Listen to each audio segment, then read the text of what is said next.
తెలంగాణ ఉద్యమం లేకుంటే రేవంత్ రెడ్డి, కిషన్ రెడ్డికి ఆ పదవులు ఉండేనా అని మంత్రి కేటీఆర్ ప్రశ్నించారు. జిట్టా బాలకృష్ణారెడ్డి బీఆర్ఎస్ పార్టీలో చేరిన సందర్భంగా కేటీఆర్ మాట్లాడారు. ఉమ్మడి నల్లగొండ జిల్లాలో అత్యధిక మెజార్టీతో గెలిచేది పైలశేఖర్ రెడ్డి అని ప్రశంసించారు. సొంత గూటికి తిరిగొచ్చిన బాలకృష్ణారెడ్డికి శుభాకాంక్షలు అని, దారి తప్పిన కుమారుడు ఇంటికి తిరిగొచ్చినట్టుగా ఉందని కేటీఆర్ చెప్పారు. ఈనగాసి లక్కల పాలు చేయొద్దని బీజేపీ, కాంగ్రెస్ కలిసి వస్తున్నారని విమర్శలు గుప్పించారు. 50 లక్షల రూపాయలతో అడ్డంగా దొరికిన దొంగ రేవంత్ రెడ్డి అని చురకలంటించారు. కాంగ్రెస్ అగ్రనేత సోనియా గాంధీని బలిదేవత అన్నది రేవంత్ రెడ్డి కాదా అని ప్రశ్నించారు. ఉద్యమంలో బిడ్డలు అమరులు కావడానికి కాంగ్రెస్ కారణం కాదా అని కేటీఆర్ ప్రశ్నించారు. తెలంగాణ ప్రజల్ని గుజరాతీ విముక్తి చేస్తారని మోడీ అన్నారని గుర్తు చేశారు. సోనియమ్మ దయతల్చి తెలంగాణ ఇచ్చిందని కాంగ్రెస్ నేతలు అంటున్నారని, అప్పట్లో టీఆర్ఎస్ లేకుంటే టీపీసీసీ, టీబీజేపీ ఉండేవా అని నిలదీశారు. కాంగ్రెస్, బీజేపీ జాతీయ నేతలు అజ్ఞానంతో మాట్లాడుతున్నారని కేటీఆర్ మండిపడ్డారు. సీఎం కేసీఆర్ నుంచి సనత్ నగర్ బీఆర్ఎస్ ఎమ్మెల్యే అభ్యర్థి మంత్రి తలసాని శ్రీనివాస్ యాదవ్ బీ ఫామ్ అందుకున్నారు. ప్రగతి భవన్ లో సీఎం కేసీఆర్ ను మంత్రి తలసాని కలిశారు. ఈ సందర్భంగా బీ ఫామ్ ను మంత్రికి అందజేశారు. దీంతో బీఆర్ఎస్ పార్టీ స్థానిక శ్రేణులు సంబరాలు జరుపుకున్నారు. పార్టీ శ్రేణులను ఏకతాటిపైకి తెచ్చి అందరం కలిసికట్టుగా మంత్రి తలసాని గెలుపు కోసం కృషి చేస్తామన్నారు. ఎవరు ఎన్ని చమ్మిక్కులు చేసినా సనత్ నగర్ లో ఎగిరేది గులాబీ జెండా అని స్పష్టం చేశారు. రానున్న ఎన్నికల్లో గెలిచేది ముమ్మాటికి బీఆర్ఎస్ పార్టీయేనని మంత్రి హరీష్ రావు స్పష్టం చేశారు. సబ్బండ వర్గాల సంక్షేమం గురించి ఆలోచించిన సీఎం కేసీఆర్ పై తెలంగాణ ప్రజలకు అపారమైన ప్రేమ ఉందన్నారు. కాంగ్రెస్, బీజేపీ ఎన్ని ట్రిక్కులు చేసినా హ్యాట్రిక్ కొట్టేది కారే అని చెప్పారు.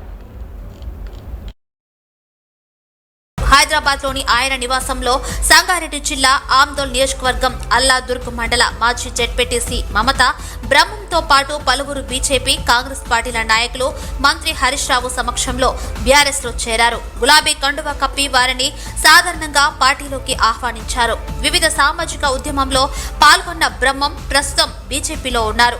ఆయనతో పాటు మెదక్ జిల్లా యువజన సంఘాల అధ్యక్షుడు సాయిలు, యువజన నాయకులు పవన్, వార్డు మెంబర్ నరసింహ, యువజన సంఘాల మండల అధ్యక్షులు మహేష్ గౌడ్, బీజేపీ యూత్ అధ్యక్షుడు ఆంజనేయులు, రేగౌడ్ మండల బీసీ సంఘ అధ్యక్షులు శేఖర్, బీజేపీ మోర్చా నాయకులు శేఖర్ తో పాటు 100 మంది కాంగ్రెస్, బీజేపీ కార్యకర్తలు బీఆర్ఎస్ లో చేరారు.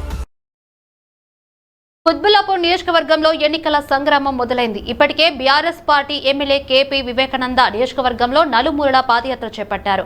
ఎన్నికల ప్రచారంలో భాగంగా ఈ రోజు కుత్బుల్లాపూర్లోని బీఆర్ఎస్ భవన్ లో భారత రాష్ట్ర సమితి ఎన్నికల మేనిఫెస్టో 2023 పత్రికను ప్రారంభించారు. ఈ సందర్భంగా కేపీ వివేకానంద మాట్లాడుతూ గులాబీ జెండా అందరికీ అండా అని, ప్రభుత్వ పథకాలే ప్రజలకు శ్రీరామ రక్ష అని ఎమ్మెల్యే కేపీ వివేకానంద అన్నారు. ప్రతి ఇంట్లో బీఆర్ఎస్ పథకాలు లబ్ధిదారులు ఉన్నారని, అగ్రవర్ణ పేదలకు గురుకులాలు, ఆసరా పెన్షన్ పెంపు, గ్యాస్ సిలిండర్ ధర తగ్గింపు, ఆరోగ్య బీమా తదితర పథకాలు తన పార్టీని గెలిపిస్తాయని తెలిపారు. తాను హ్యాట్రిక్ సాధిస్తానని ధీమా వ్యక్తం చేశారు. చాలా పనులు కూడా మనం చేస్తా ఉన్నాం. చాలా వరకు చాలా పార్టీలు, ప్రభుత్వాలు మనం చూస్తాం. మేనిఫెస్టోలో పెట్టి చేయని విషయాలు చాలా ఉంటాయి. కానీ ముఖ్యమంత్రి గారు పెట్టని పథకాలను కూడా ఈరోజు అమలు చేస్తూ ఉన్నారు ఈ రాష్ట్రంలో. మనం చూసాం చాలా కళ్యాణ లక్ష్మి లాంటి పథకాలు కానీ, అదేవిధంగా షాదీ ముబారక్ పెన్షన్లు పెంచడం కానీ, వారు ఫస్ట్ 14లో 1000 రూపాయలు ఇవ్వడం జరిగింది. తర్వాత 2116 ఇవ్వడం జరుగుతాం.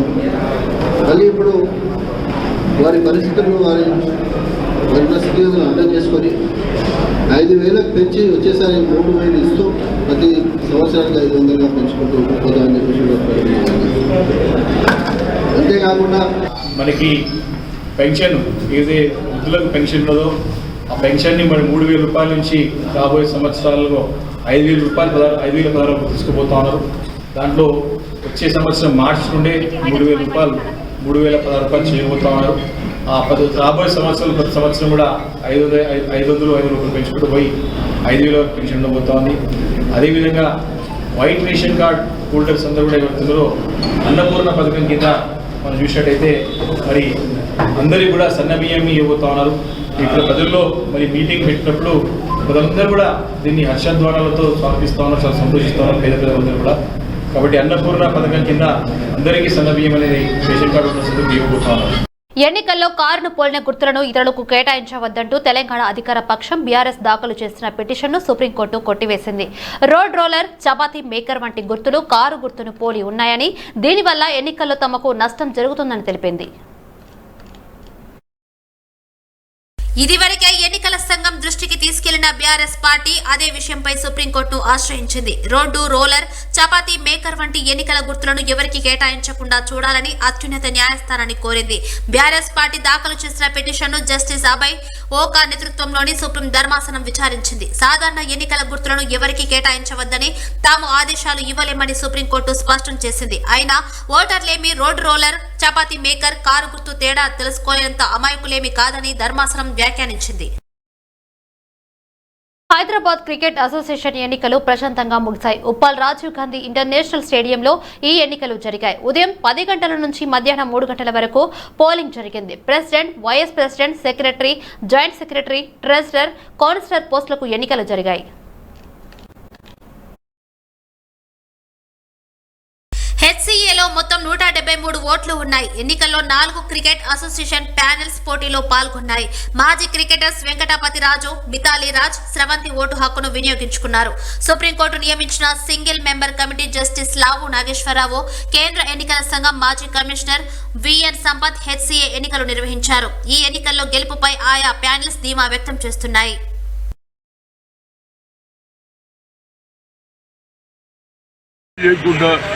స్పోర్ట్స్ అనేది ఇంపార్టెంట్. దాని గురించే రాజీవ్ గాంధీ గారు ఏషియన్ గేమ్స్ చేసిన తర్వాతనే ఒక ఊపు వచ్చింది. ఇప్పటికన్నా మరి కాంగ్రెస్ ప్రభుత్వం వస్తే నేను తప్పనిసరిగా నా ఫైట్ చేస్తా.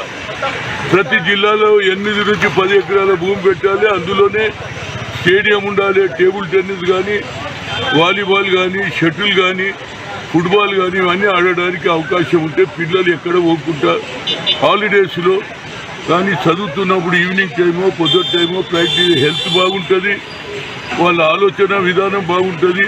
కనుక స్పోర్ట్స్ని ఎంకరేజ్ చేయాలనేది నా ఉద్దేశం. కాంగ్రెస్ నేత డాక్టర్ చెరుకు సుధాకర్ ఆ పార్టీకి రాజీనామా చేశారు. నకిరేకల్ నియోజకవర్గం నుంచి టికెట్ ఆశించి భంగపడిన ఆయన ఏ పార్టీలో చేరనున్నది క్లారిటీ ఇవ్వలేదు. కానీ 2-3 రోజులుగా ఆయనను బీఆర్ఎస్ లో చేర్చుకోవడానికి ప్రయత్నాలు జరుగుతున్నాయి. తెలంగాణ ఉద్యమకారుడిగా ఆత్మగౌరవం ఉండే, మెరుగ్గా ఉండే మరో వేదిక కోసం వెతుకులాడుతున్నట్లు ఆ లేఖలో తెలిపారు. త్వరలో లాంఛనంగా చేరే అవకాశం ఉందంటూ గులాబీ రాష్ట్ర నాయకులు వ్యాఖ్యానించారు. పార్టీలో సామాజిక న్యాయం లేదని, బీసీ వర్గాలకు తగిన అవకాశాలు లేవని, టికెట్ల కేటాయింపులో అగ్రవర్ణాలకే ప్రాధాన్యత ఉన్నదనే అసంతృప్తిని పీసీసీ చీఫ్ రేవంత్ రెడ్డికి శుక్రవారం రాసిన రాజీనామా లేఖలో పేర్కొన్నారు. అంతేకాదు తన రాజీనామాకు ఎంపీ కోమటిరెడ్డి తీరు కూడా కారణమని వెల్లడించారు. ఇప్పటికే ఉమ్మడి నల్లగొండ జిల్లాకు చెందిన జిట్టా బాలకృష్ణారెడ్డి బీఆర్ఎస్ లో చేరారు. ఇదే జిల్లాకు చెందిన చెరుకు సుధాకర్ సైతం ఎంపీ కోమటిరెడ్డి తీరుపై విమర్శలు చేశారు.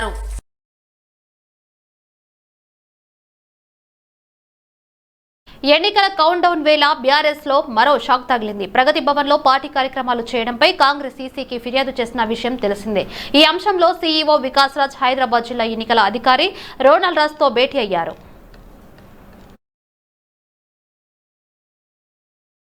ఎన్నికల కౌంట్ డౌన్ వేళ బీఆర్ఎస్ కు మరో షాక్ తగిలింది. ప్రగతి భవన్ లో పార్టీ కార్యక్రమాలు చేయడంపై కాంగ్రెస్ ఈసీకి ఫిర్యాదు చేసిన విషయం తెలిసిందే. ఈ అంశంలో సీఈఓ వికాస్ రాజ్ హైదరాబాద్ జిల్లా ఎన్నికల అధికారి రోనల్ రాజ్ తో భేటీ అయ్యారు. హైదరాబాద్ లోని మొగల్పురాలో దర్స్గా, జిహాద్, ఓ షాహాదత్, డీజేఎస్ ఆధ్వర్యంలో నిరసన ప్రదర్శన నిర్వహించారు. ఆసుపత్రులపై దాడి చేస్తున్న అమాయక పాలస్తీనా చిన్నారులను ఇజ్రాయెల్ చంపుతుందని డీజేఎస్ కార్యకర్తలు ఇజ్రాయెల్ కు వ్యతిరేకంగా నినాదాలు చేశారు. హామాస్ ఇజ్రాయెల్ యుద్ధంపై ప్రపంచవ్యాప్తంగా నిరసనలు జరుగుతున్నాయి. కొన్ని దేశాల్లో హామాస్ కు వ్యతిరేకంగా, మరికొన్ని దేశాల్లో ఇజ్రాయెల్ కు వ్యతిరేకంగా ప్రజలు పెద్ద ఎత్తున ప్రదర్శనలు నిర్వహిస్తున్నారు. కాల్పుల విరమణకు పిలుపునిస్తూ యూదు సంస్థల సానుభూతి పరులు సహా వందలాది మంది పాలస్తీనా అనుకూల నిరసనకారులు భారీ నిరసన ప్రదర్శన చేపట్టారు. मिली सारी दुनिया में ना, अमेरिका कोई उनको रहने के लिए जगह दिया नहीं दिया। वो फ़लस्तीन को आए जो है सो कि हमको रहने के लिए जगह दो, तो फ़लस्तीन में उनको जगह दी गई। फिर 48 में अमेरिका और बरतानिया मिलके जो है सो ये इसराइल एक मुल्क बना दिए। उस दिन से आज तक 72 साल से इसराइल वहाँ के नहते मुसलमानों पर जुल्म करके उनकी ज़मीन पर कब्जा करते जा रहा। लड़ने मारने का उसका मकसद ये है कि ज़मीन को अगर मुज़ाहमत करे मुसलमान तो बस मारते जा रहा, उनकी ज़मीन को हथियार लेते जा रहा। और जब भी जुल्म हुआ हिंदुस्तान भी जो है सो फ़लस्तीन के साथ था। वाजपेयी यानी कि बीजेपी के वज़ीर आज़म भी थे, तो उन्होंने भी जो है सो पार्लियामेंट में बोले कि अरबों की ज़मीन पर इसराइल कब्ज़ा कर रहा है, वो फ़लस्तीन की ज़मीन है, उनको ही मिलना चाहिए ऐसा। और अब आज देखिए हालत कैसी है, मासूम बच्चों को, बेकसूर औरतों को अंधाधुंध बमबारी कर कर उसको कोई पूछने वाला नहीं है। यूएनओ भी जो है सो नज़रअंदाज कर दे रहा, खामोश बढ़ जा रहा है ऐसा। इतने यूरोप कोई आवाज़ नहीं उठा रहा है ऐसा। तो जो है सो हम ये इसराइल की बर्बरियत की मजम्मत कर रहे हैं, इसीलिए आज जो है सो प्रोटेस्ट कर रहे हैं और तमाम मुसलमानों से कर रहे हैं मस्जिद अक्सा की आज़ादी के लिए, उसके लिए प्रोटेस्ट करें, एहतजाज करें। अच्छा, एक सवाल आप दरगाह जहाद व शहादत की जानिब से जो इसराइल की बर्बरियत के ख़िलाफ़ प्रोटेस्ट कर रहे हैं हम, ताकि ये जो है सो निहत्ते मुसलमानों पे जुल्म कर रहा और जो है सो दवाखानों पे हमला करके जो सो 1000 लोगों को जो सो शहीद कर दिए और जो सो इतनी बमबारी कर रहा है कि ये जेनोसाइड कर रहा है, ये लोगों को जो सो लोगों को कत्लेआम कर रहा है। ये तो इसराइल इसके ख़िलाफ़ जो सो सारी दुनिया में लोग जो सो वो कर रहे हैं, एहतजाज कर रहे हैं। और हम भी यहाँ पर दरगाह जहाद व शहादत इसके खिलाफ యూనివర్సిటీలో ఎంఏ కోర్సు చేస్తున్న విద్యార్థినిపై ఈ నెల 18వ తేదీ బుధవారం రాత్రి 10:30 సమయంలో ఇద్దరు వ్యక్తుల అత్యాచార యత్నం చేశారు. ఈ ఘటనపై ఉస్మానియా యూనివర్సిటీ పోలీస్ స్టేషన్లో ఫిర్యాదు చేశారు.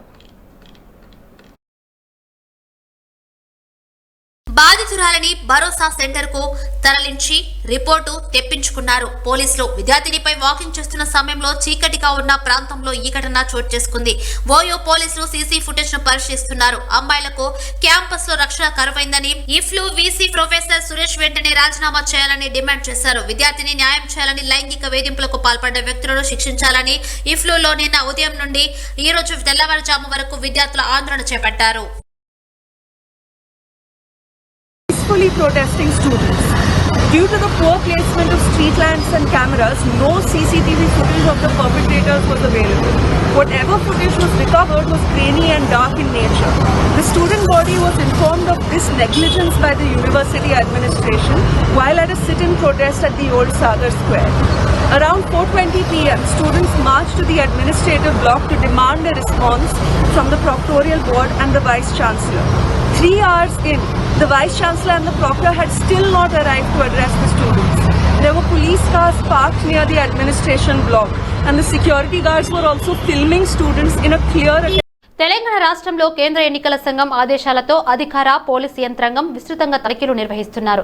ఎన్నికల అధికారులు, పోలీసులు కలిసి ప్రతి వాహనాన్ని క్షుణ్ణంగా సోదాలు చేస్తున్నారు. ఈ నేపథ్యంలోనే ఉప్పల్లో అక్రమంగా తరలిస్తున్న నగదును పోలీసులు పట్టుకున్నారు.